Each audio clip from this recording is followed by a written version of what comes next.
시청자 여러분 안녕하십니까? 오늘은 교정의 날 특집 대담으로 법치와 공정, 신뢰와 소통에 중점을 두고 수용자의 교정 교화와 재범 방지를 위해서 책임을 다하고 있는 부산구치소를 찾아봤습니다. 자, 이곳에서 인권의 가치와 법치가 조화를 이루는 교정 현장을 위해 노력하고 계시는 김영식 부산구치소장과 함께 이야기를 나눠보도록 하겠습니다.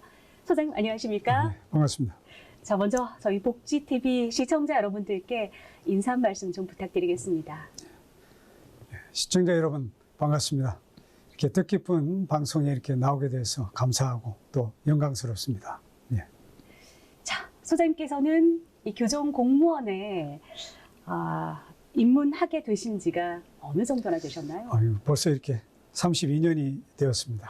예. 어떤 계기로 입문을 하게 되셨는지도 궁금합니다. 예, 대학교 3학년 때 이제 직업을 이제 결정해야 될 때 공직에 한번 입문하고 싶다는 생각이 들었었는데 이 공무원 안내서를 이렇게 보다 보니까 교도관이 눈에 띄었습니다. 네.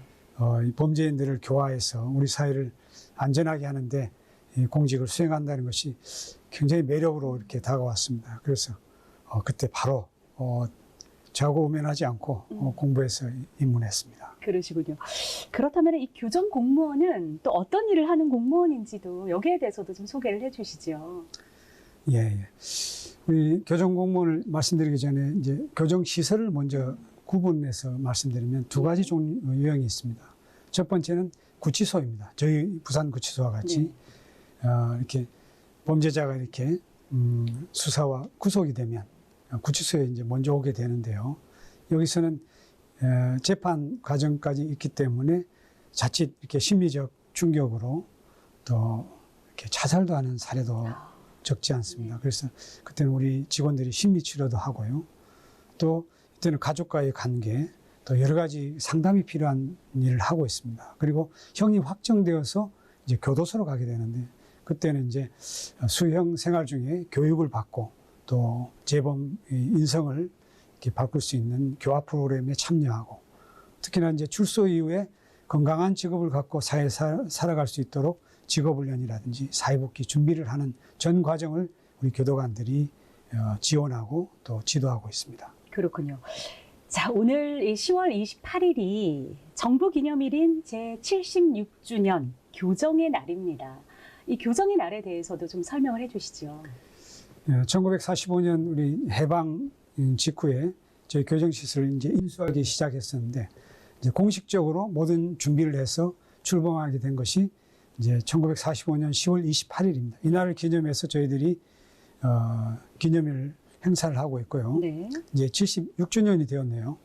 근데 전국 교도소에서 이렇게 만들고 있는 교정 작품이라고 그러죠. 이제 교도 작업 제품이라고 이제 이렇게 여러 가지 목공예품이라든지 철공예품이라든지 다양한 제품과 더불어서 예술 작품들 또 각 교도소에서 이렇게 꽃을 만들고 있는데 이제 이렇게 재배하고 있는데 이 국화꽃이 딱 지금 시기입니다. 그런 국화꽃도 같이 전시하는 그런 교정 작품 전시회를 함께해서 시민들이 오셔서 교정을 이해하기도 하고 또 그 물건도 사고 또 저희들이 그러한 수익을 가지고 수용자 가족을 돕는 일에 또 이렇게 다시 쓰는 그런 뜻깊은 행사를 하고 있습니다. 그렇군요. 이번에 이제 그 교정의 날을 맞아서 부산구치소 100년의 그 역사책을 쓰셨다라는 이야기를 들었습니다. 지금 바로 이 책이 예, 그렇습니다. 그 반가운 책인가요? 예. 저희들이 많이 이렇게 한 6개월 동안 많이 연구하고 이렇게 고증해서 이 책을 펴내게 되는데 네. 먼저 이 책에 앞서서 작년에 제가 부산 교도소 인근에 있는 부산 교도소 소장으로 있었는데 교도소가 50주년이 되었습니다. 그래서 그 책을 먼저 썼었고요. 쓰는 과정에서 교도소는 구치소의 당시 지소였습니다. 이제 그래서 옛날 그 부산 형무소 역사 고증을 찾게 되었고요. 그러면서 제가 구치소로 부임해서 곧바로 구치소 100년사를 쓰게 되었습니다. 예. 이 책의 뭐 이 내용을 좀 몇 가지만 좀 특징을 좀 소개해드리면 우선 최초로 이렇게 일제 강점기 때 과연 그때 형무소의 그 모습에 대해서 저희들이 아주 귀중한 자료를 발견했습니다. 그래서 당시에 그 1931년에 당시 형무소의 소장이었던 부동 등태랑이라고 하는, 일본어로는 후도 후치타로라고 하는 소장이 부산 형무소 개황이라고 자세한 내용을 기록을 한 것을, 남긴 것을 일본에서 이렇게 일본 연수원에 수장되어 있는 것을 저희들이 그 모 연세대학교 교수님께서 발견하시고 저희가 그 자료를 입수해서 번역해서 최초로 고증을 했고요.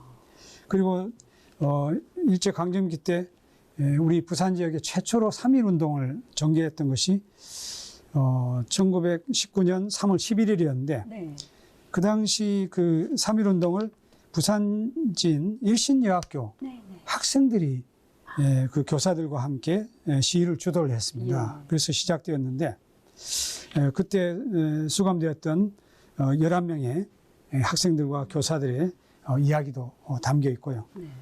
그리고 좀 특이한 내용으로는 부산 교도소 시절에 저희가 이제 부산 감옥, 부산 형무소, 부산 교도소, 부산 구치소로 명칭이 변경되는데요. 부산 교도소 시절에는 70년대인데 그때 교도소에 수영장이 있었습니다.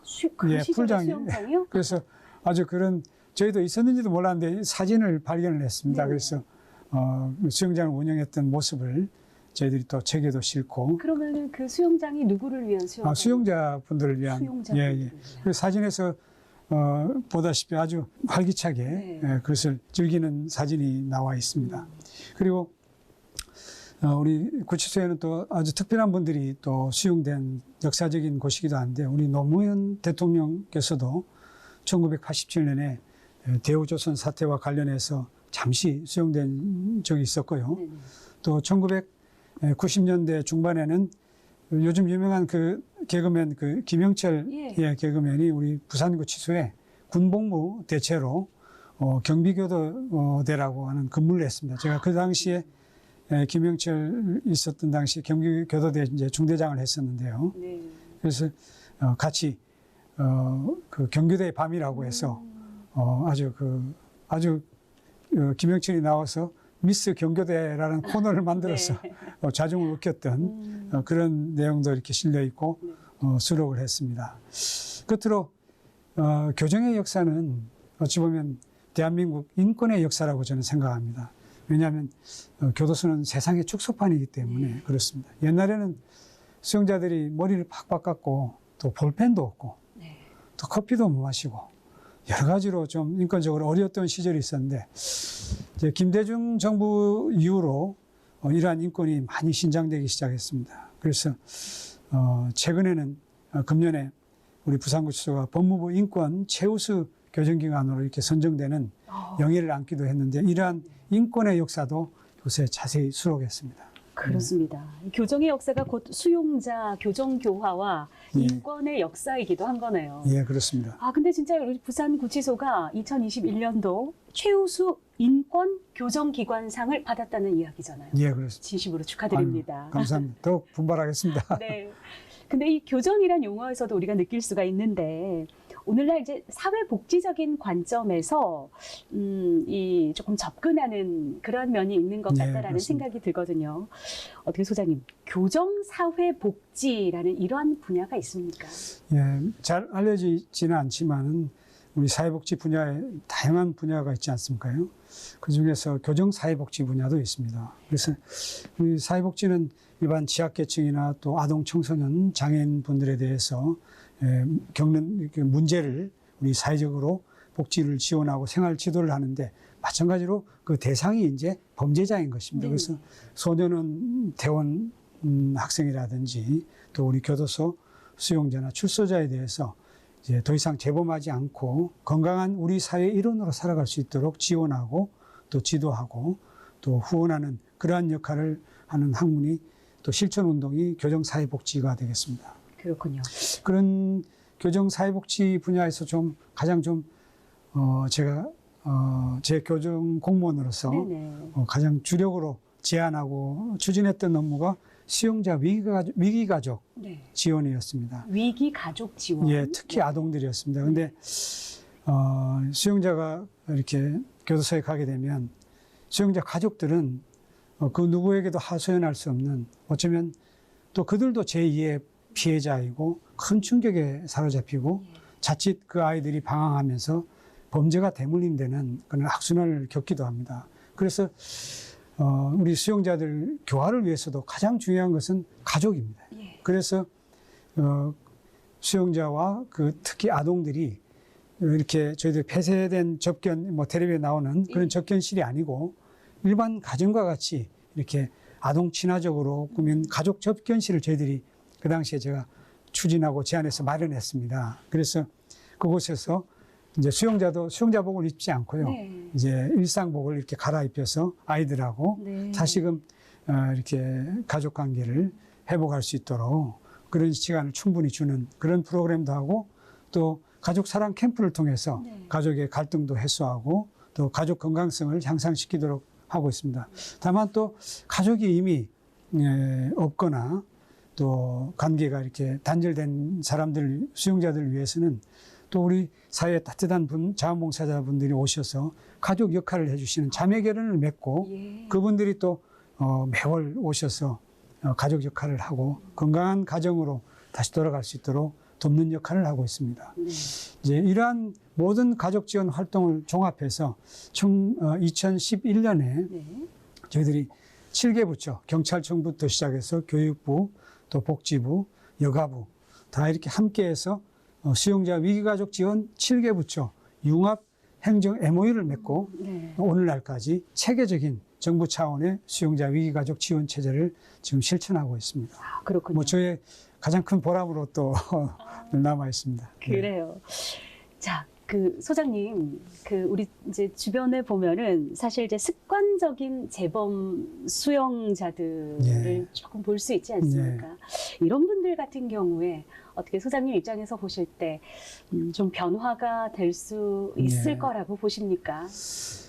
우리 교정행정의 가장 결정적인 저희들의 책무라면 바로 이러한 위험한 수용자들을 얼마나 교화해내는 것인가. 이것이 저희의 가장 승부수라고 생각합니다. 결론적으로 말씀드리면 이런 고위험 범죄자들은 정말 재범률이 높은 것은 사실입니다. 네. 그러나 저는 그동안 교정공무원으로서 이 일을 해오면서 적지 않은 수용자들 또 출소자들이 교화되어서 재범하지 않고 우리 사회의 건강한 이웃으로 살아가는 것을 또 보고 있습니다. 네. 그래서 그 어떤 사람도 저는 포기해서는 안 된다고 생각합니다. 다만 교육이라든지 심리치료라든지 또 이런 것들은 상당히 효과가 있고 네. 또 꼭 필요한 과정입니다만은 이러한 것으로만이 이 고위험 습관적 범죄자들을 범죄를 이렇게 극복한다는 것은 현실 사회에 돌아왔을 때는 쉬운 일이 아닙니다. 네네. 저는 아까 가족관계에서 말씀드렸다시피 범죄의 원인은 관계의 결핍이고 특히 부모와의 관계, 네. 가족과의 관계에서도 이웃과 사회 공동체의 관계인데 이런 관계의 깨어짐이 훼손이 바로 범죄라고 생각합니다. 그래서 범죄를 극복하기 위해서는 다시금 이 사람들이 관계를 회복하고 건강한 사회 관계망에서 살아갈 수 있도록 회복할 수 있도록 하는 것이 저는 핵심이라고 생각합니다. 네. 이러한 일을 가장 잘 수행하고 있는 놀라운 사례를 제가 10여 년 전에 발견을 했었습니다. 어디에서요? 캐나다인데요. 그래서 제가 이 사례를 발견하고 우리 정부에 제안을 해서 공식적으로 연수를 갔습니다. 네. 캐나다 오타와에 있는 이제 코사라고 하는 단체에 갔었는데요. 그 후원과 이제 책임의 공동체라고 하는 Circle of the Accountability of Support라고 하는 단체입니다. 네네. 근데 이제 그 단체를 연수를 했었는데 거기에는 아동 성범죄자 등 아주 고위험 범죄자들을 대상으로 우리 사회의 자원봉사자분 건강한 분들 4명에서 7분이 네. 친구가 되어서 이렇게 일대 다수의 멘토링을 하는 체계를 통해서 매주 2번씩, 1번씩 만나는 프로그램이었습니다. 그래서 교도소에 있을 때부터 만나서 라포를 형성하고 관계를 맺어서 출소 이후에도 쭉 이어지면서 사회 속에서 건강한 사회 관계를 맺어갈 수 있도록 도와주는 것이었습니다. 그런데 이 프로그램을 참여했던 고위험 출소자들이 제가 연수했던 오타와에서는 20년 동안 한 명의 재범자가 없었습니다. 놀라운 일이었습니다. 캐나다 전체적으로는 재범률이 10%에 불과했고요. 또 전체적인 이러한 참여하지 않은 그룹은 90% 이상의 재범률입니다. 그러니까 굉장한 효과가 있었습니다. 그래서 우리 사회에 따뜻한 관계 회복이 범죄를 예방할 수 있다는 생각을 갖고 한국에 돌아왔었는데 뜻깊은 분들과 함께 저희도 한국에서도 7년 전에 이 단체를 만들어서 지금 7년째 활동을 하고 있고 저희도 아직은 이제 시작된 게지만 좋은 성과들을 내고 있고 계속 발전하고 있습니다. 네. 소장님께서는 이 범죄의 원인과 대책을 관계의 회복적인 그런 예, 예. 시점에서 이제 보고 계신 거네요. 자, 소장님. 여기에서 이제 우리가 분위기를 조금 바꿔서 그 현재 문제점에 대한 이런 부분들로 예. 좀 현실적인 이야기를 예. 좀 해보도록 하겠습니다. 사실 여기 부산 구치소 같은 경우에는 좀 오래된 시설이고 과밀 수용 상황이어서 이 부산 구치소 이전에 대한 부분이 이제 사회적인 이슈가 되고 있지 않습니까? 예, 그렇습니다. 여기에 대한 부분도 좀 이야기를 해주시죠. 예, 저희 부산구치소가 이제 벌써 이제 이렇게 건축한 지 50년이 다 되었고요. 네. 또 경사면에 이렇게 지어져서 굉장히 그 안전도에서도 좀 굉장히 우려가 되고 있고 또 많이 노후되었습니다. 그래서 수용자와 또 우리 직원들의 근무 환경이 굉장히 삶의 질이 굉장히 좀 열악한 상황인데요. 네. 그래서 계속 저희들이 이전 추진을 했습니다만은 특히 3년 전에 부산시와 이제 법무부가 적절한 이제 이전지를 놓고 이제 MOU를 맺었습니다만은 이제 지역 주민분들의 이렇게 반대로 현재 더 진행되지는 못하고 있습니다. 다만 최근에 부산시에서 이제 부산 우리 구치소뿐만 아니라 부산 지역 법무시설에 대해서 네네. 이렇게 하나의 타운을 가지고 적절한 이전 부지를 연구하고자 연구 용역을 시작했고요. 네. 아마 이런 연구 용역을 바탕으로 다시금 우리 시민들이 동의할 수 있는 그런 좋은 부지에서 다시 이전이 추진될 것으로 이렇게 기대하고 네. 저희들도 이렇게 일을 하겠습니다. 네. 예. 자, 우리 소장님께서는 32년 동안의 교정 공무원 생활을 해 오시지 않았습니까? 예. 뭐 이게 첫 직업이자 지금까지 쭉 가고 있는 내가 생각하는 마지막 직업이지 않습니까? 예. 자, 우리 시청자 여러분들께 마지막으로 교정 공무원으로서 드리고 싶은 그런 말씀이 있다면요. 예. 특히 청년분들에게 또 직업을 찾는 분들에게 꼭 드리고 싶은 말씀이 있습니다. 이렇게 연말이 되면은 요즘 같은 이제 계절이 오면은 이제 직업을 이제 정하는 것이 아주 중요한데요. 이럴 때 이렇게 들리는 이야기가 있습니다. 신의 직업, 네. 뭐 신이 주신 직업, 뭐 이런 이야기가 있는데 아마 봉급이 많고 네. 또 좋은 환경을 이야기하겠지만 정말 신이 거룩하신 분이라면 아마 신이 주신 직업은 다른 사람을 이롭게 하고 또 우리 사회를 살리는 네. 그런 직업이라고 저는 생각합니다. 그런 측면에서 보면 우리 교도관은 정말 우리 수용자들이 잘 살아갈 수 있도록 돕고 있고 또 때로는 생명도 살리는 그런 보람 있는 직업이라고 말씀드리고 싶고요.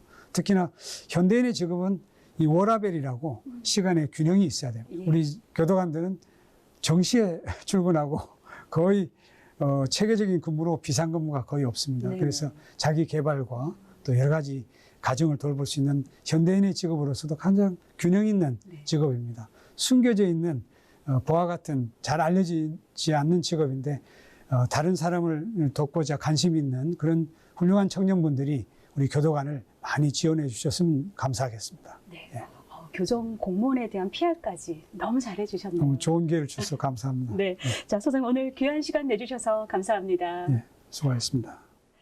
지금까지 수용자의 인권을 생각하고 존중하며 믿음과 감동을 바탕으로 교정 행정을 실천하고 계시는 부산 구치소장 김영식 소장과 함께했습니다. 시청해주신 여러분 고맙습니다. 소장님 감사합니다.